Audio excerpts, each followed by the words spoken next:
Proġett Marittimu li sar b'fondi Ewropej u li studja l-ambjent marittimu fl-ibħra ta' pajjiżna wera li l-ambjent marittimu ta' Malta jinsab f'qagħda Tajba.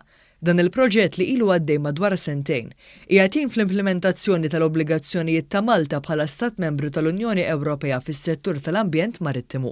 Minn dan il-proġett qed toħroġ ukoll informazzjoni utili li qed tgħin sabiex ittejjeb l-immaniġġjar u jnaqqas il-pressjoni fuq ir-riżorsi fl-ambjent marittimu lokali, kif spjega l-Ministru għall-Ambjent José Herrera. Dan huwa proġett tal-EU, proġett li qam kważi żewġ miljun, kważi 1.8 miljon milju differenza reġnjana, proġett pjuttost massiċ, proġett li jsegwi proġetti oħrajn, u ovvjament aħna qed nikkollezzjonaw informazzjoni varja u vasta fuq l-ibħra ta' madwarna.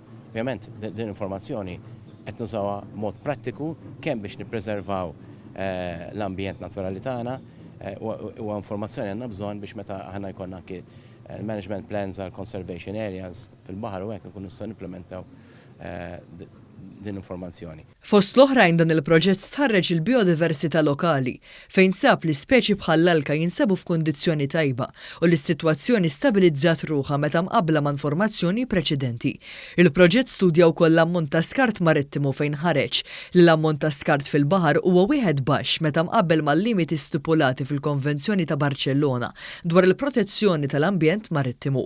Il-Ministru Herrera saħaq li permezz ta' studji bħal dawn qegħdin jgħinu fl-implementazzjoni tal-politika integrata marittima ta' pajjiżna illi tirregola setturi bħall-esplorazzjoni tal-gass u żejt kif ukoll oqsma oħra fosthom il-loġistika u l-ħażna tal-fuels. Inti biex timplementa viżjoni marittima jrid ikollok id-data jrid ikollok l-erf fuq suġġett. U proġetti bħal dawn naturalment jitu lodda biex inti timplementa dik il-viżjoni.